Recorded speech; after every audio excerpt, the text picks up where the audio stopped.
The year is 1373. The heart of the French kingdom, the Palais de la Cité in Paris. A bitter winter wind howls through the stone corridors, snuffing out torches and carrying the scent of wood smoke and decay. In the royal apartments, the air is thick with the cloying smell of fever sweat and dried herbs. A priest murmurs the last rites, his Latin a low drone against the ragged breathing from the canopied bed. But this is no peaceful passing. This is an exorcism. Court physicians, their faces masks of grim futility, back away from the writhing figure. Queen Jehanne of Bourbon, wife to King Charles V, thrashes against the silken sheets. Her eyes, wide with a terror that has nothing to do with mortal illness, fix on shadows only she can see. She does not see her husband, the wise and stoic king, gripping her hand. She does not see the gilded tapestries depicting saints and battles. She sees demons. Her whispers are not of God or country. They are frantic, disjointed. She speaks of poison in the wine, of conspiracies woven into the very tapestries of the court. She accuses phantoms of treason, her words a tangled web of paranoia and lucidity. The most powerful woman in France is being dragged into the abyss, not by a foreign army, but by the chaos within her own mind. And as her grip on reality fails, so too does the delicate stability of the French throne. This is not merely a death. It is a crack in the foundation of a nation, a madness that would echo through the bloodline for generations. To understand the abyss, we must first step back into the light. The year is 1350. The Great Hall of Mirrors in the Château de Vincennes is ablaze with 1,000 candles. The scent of roasting boar and spiced wine fills the air. Lutes play a delicate melody, a stark contrast to the grim reality of France beyond these walls. The kingdom is bleeding, ravaged by the English War and the Black Death. It is a nation desperate for hope, for a symbol of unity. And here she is, Jehanne of Bourbon, just 12 years old, a vision in cloth of gold. Her marriage to Charles, Duke of Normandy, is the centerpiece of a grand political strategy. She is of the royal blood, a Bourbon, her lineage meant to strengthen the Valois claim to the throne. The court whispers of her beauty, her piety. They see a doll, a political pawn to be moved across the chessboard of power.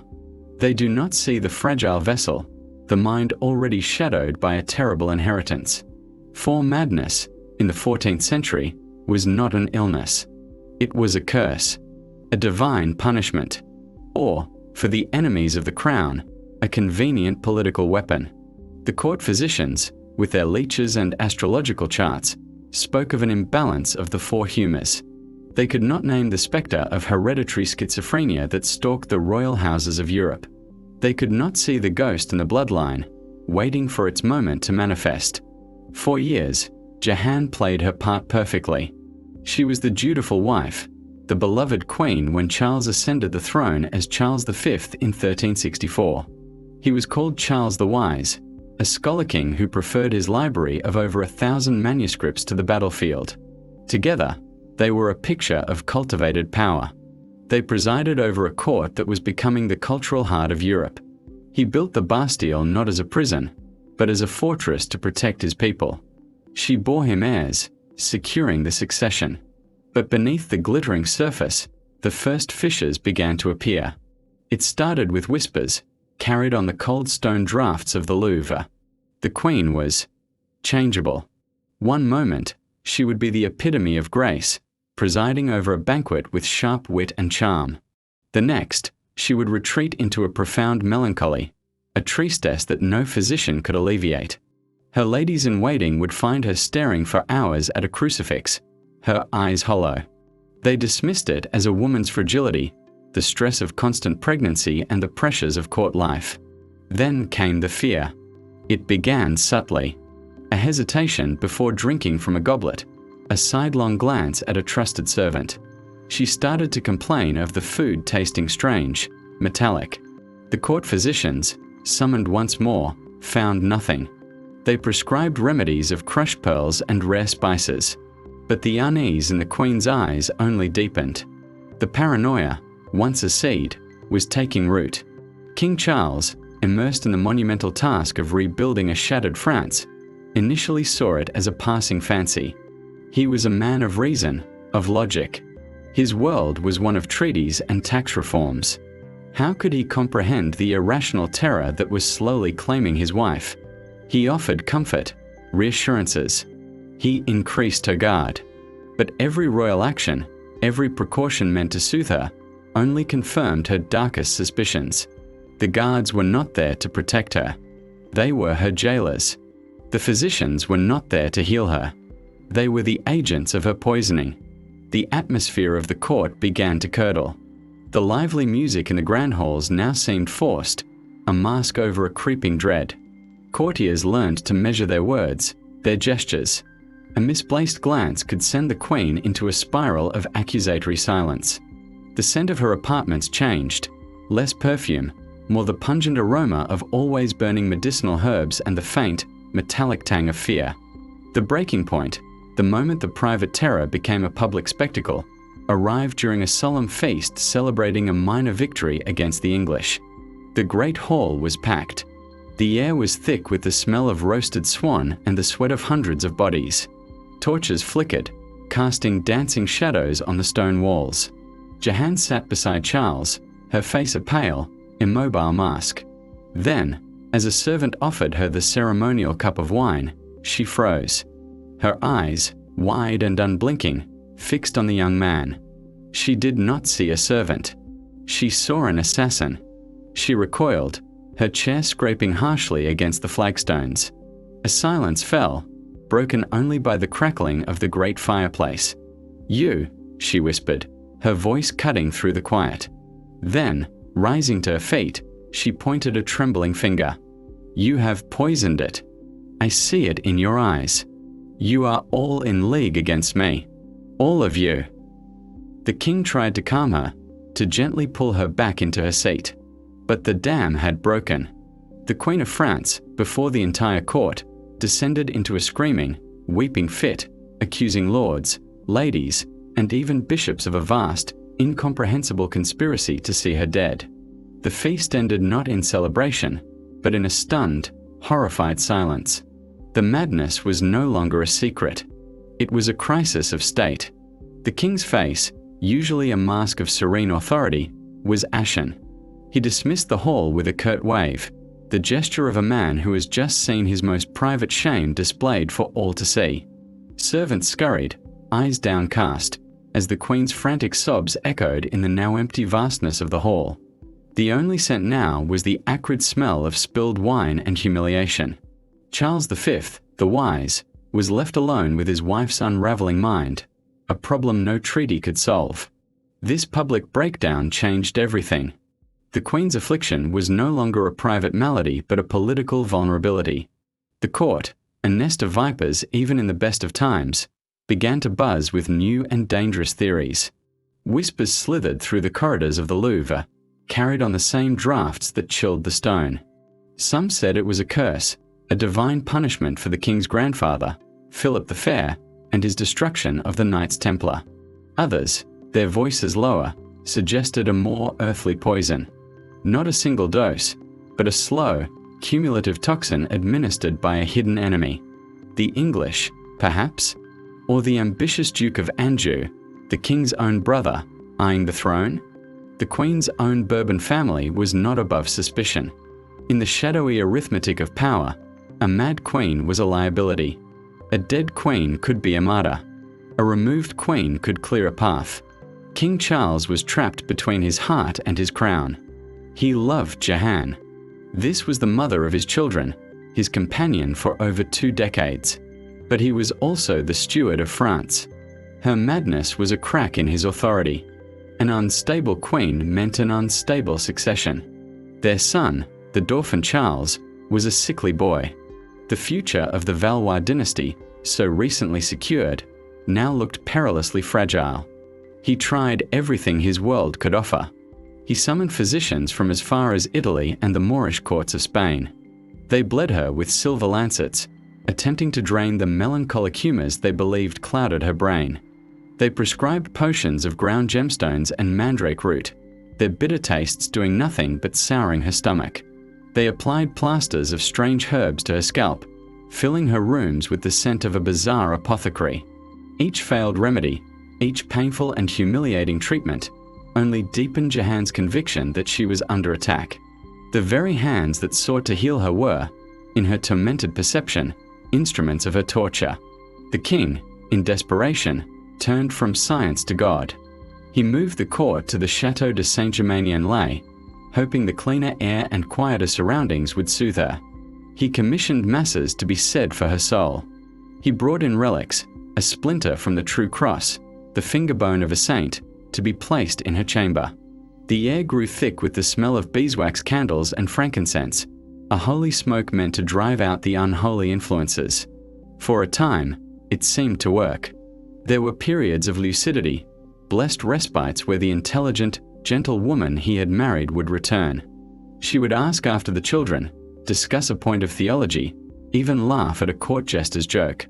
These moments were a cruel torture of their own, fleeting glimpses of the person being stolen from him.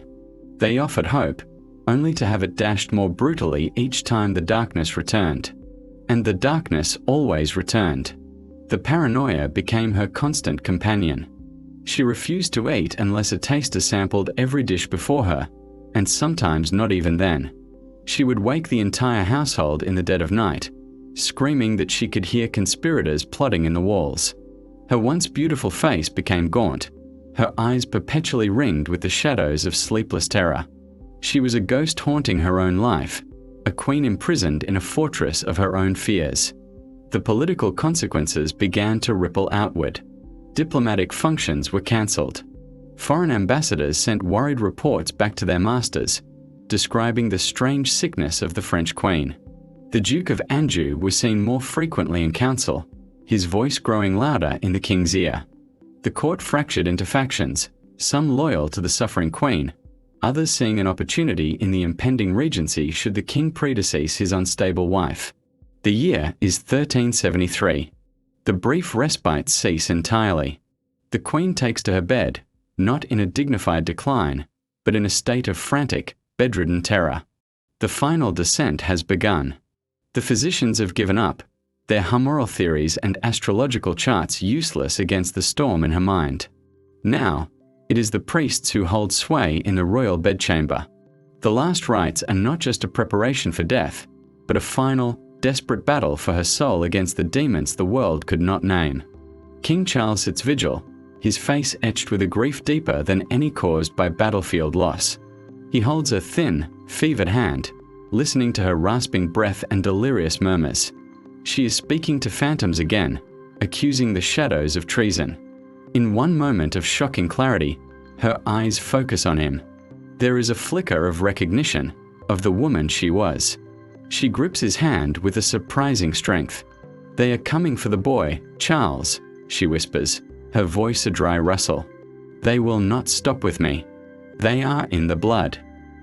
Then, the moment passes. The terror floods back into her eyes, and she shrinks away from him, as if he himself is one of the demons. It is the last coherent sentence she will ever speak to him. A warning, a prophecy, born from the heart of her madness. A curse not just on her, but on the future of France itself. The final whisper, a confession of poison that never was, hangs in the air like a shroud. The queen's body weakens, consumed by a fever that has no physical source the physicians can find. It is a fire of the mind, burning out the last of her.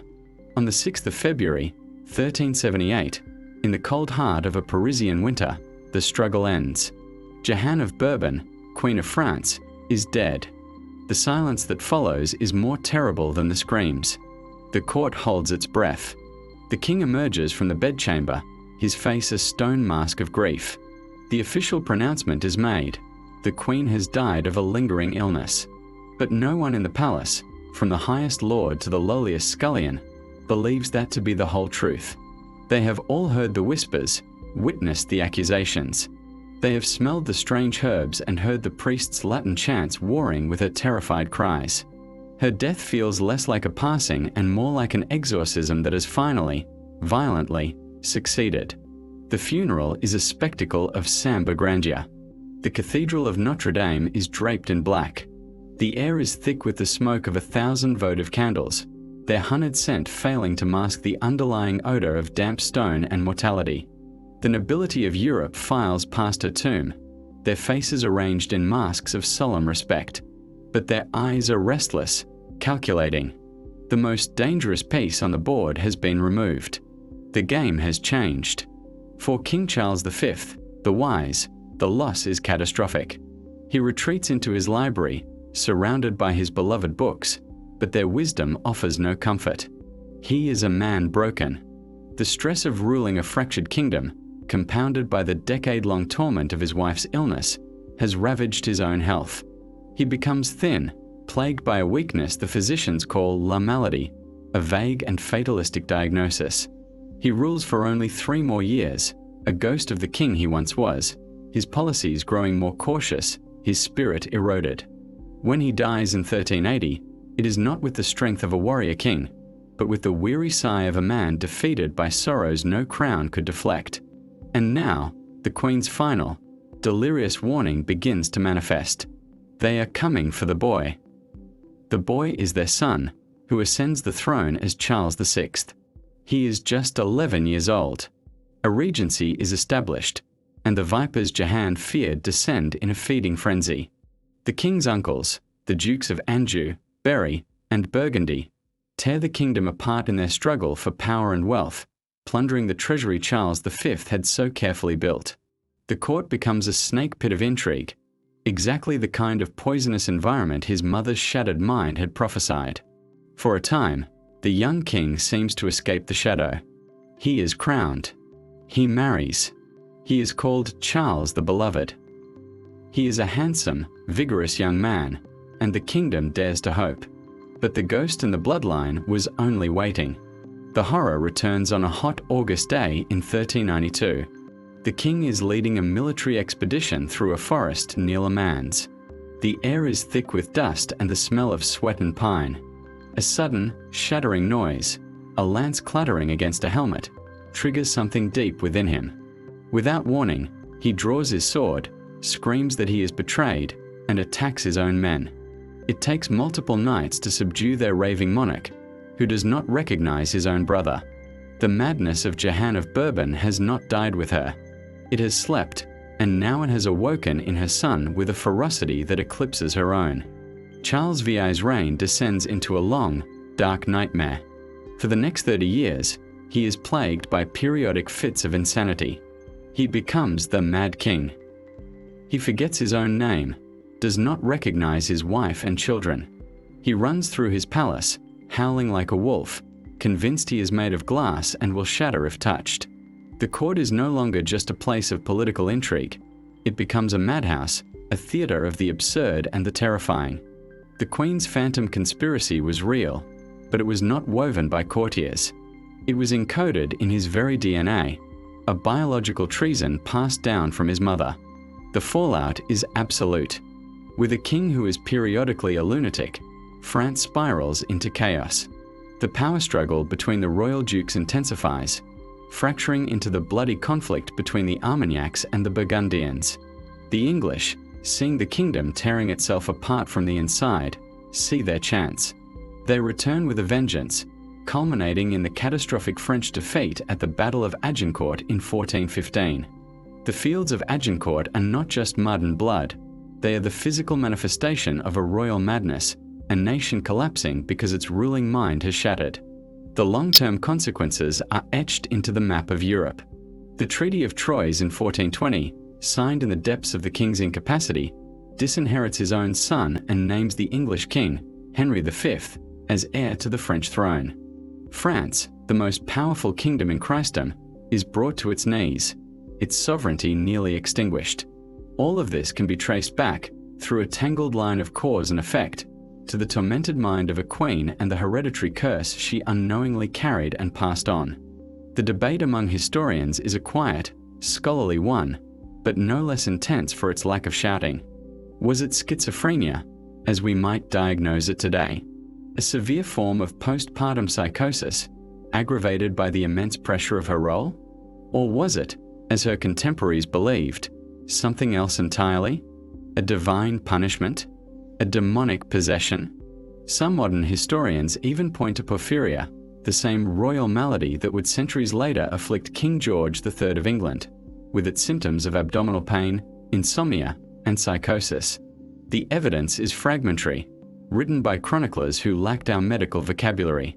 They describe her frenzies, her melancholy, her strange behaviors. They note the same affliction in her son, and even suggest traces of it in her father, Duke Peter I of Bourbon. The pattern is damning. It points to a powerful hereditary mental illness, a bad blood that would shape the destiny of nations. The story of Jehanne of Bourbon is not just a tale of a queen's personal tragedy.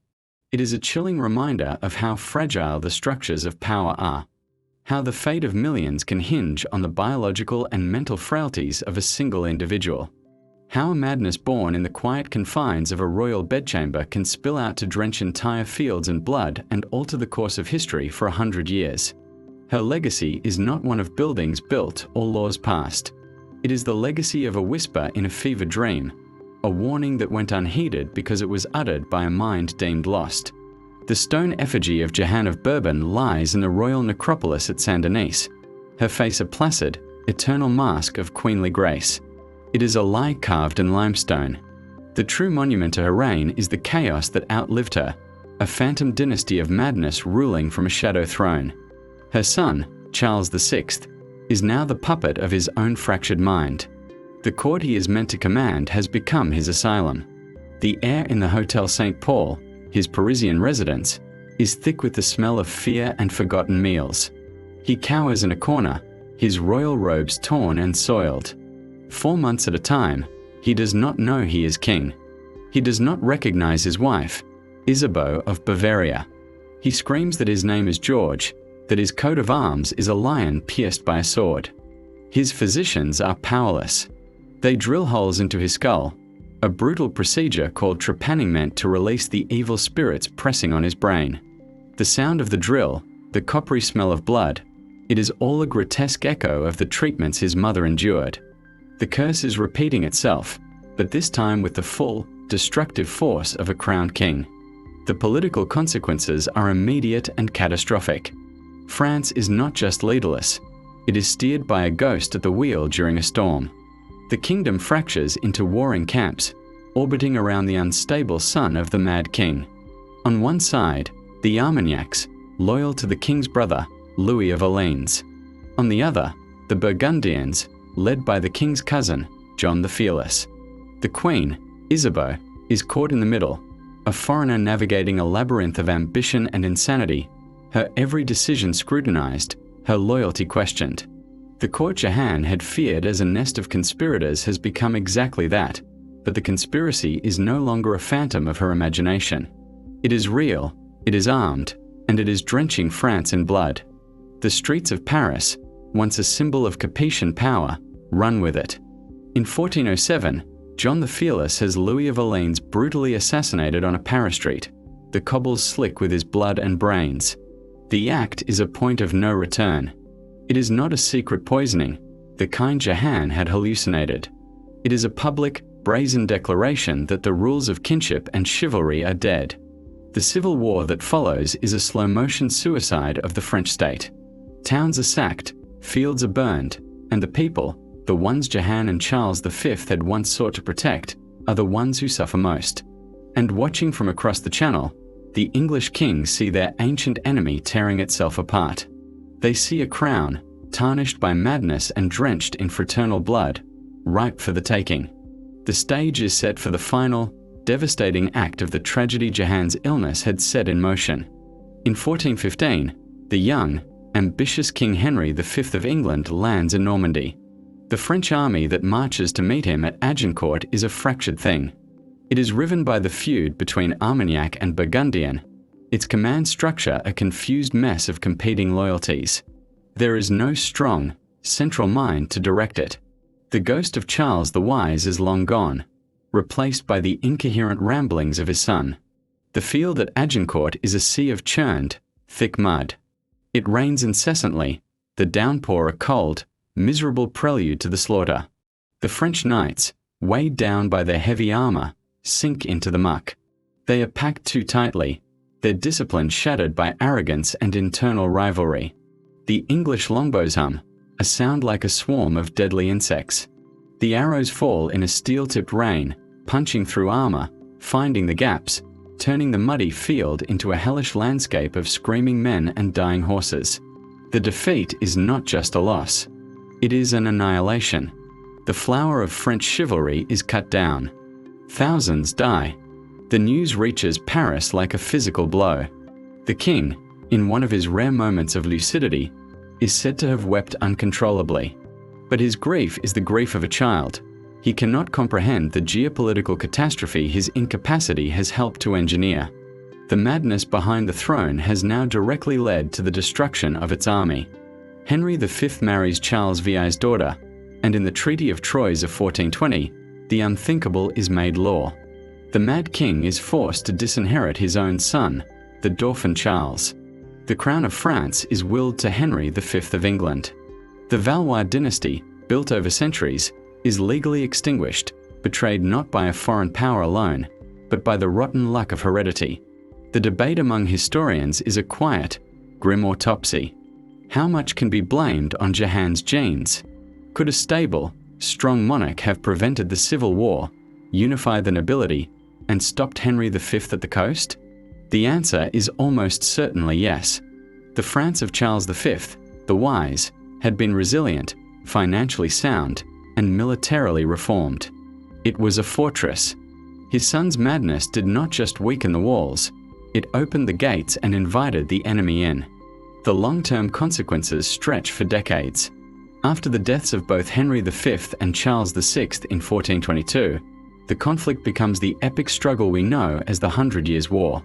The Dauphin, Charles VII, is a king in name only, derisively called the King of Bourgs for the small territory he still controls. He is a haunted, indecisive man, perhaps himself shadowed by the family curse, living in the long, dark shadow of his father's insanity and his grandmother's torment. It would take a miracle, a peasant girl from Domremy claiming to hear the voices of saints, to break the spell. Joan of Arc's mission is not just to fight the English. It is to restore legitimacy to a crown that had been utterly stripped of it by decades of madness and betrayal. She is, in a terrible twist of fate, the antidote to the poison first manifested in Jehanne of Bourbon. The story of Queen Jehanne is therefore a cornerstone of one of history's greatest reversals of fortune. From the height of cultivated power under Charles V, France was plunged into an abyss of civil war, military humiliation, and near annexation. The origin of this fall was not a lost battle or a poor harvest. It was a sickness of the mind, a biological flaw that became a geopolitical fault line. Her tomb in Saint-Denis is cold, silent, and orderly. But if you listen closely in the hallowed quiet of the basilica, you can almost hear the echoes, the screams of a tormented queen, the clash of swords at Agincourt, the scheming whispers of dukes in shadowy corridors. Her life was the first, faint crack in the foundation. Her death was not the end of the story, but the beginning of a national nightmare. The most terrifying monsters are not those that lurk in the shadows, but those we carry within us, waiting to be passed on.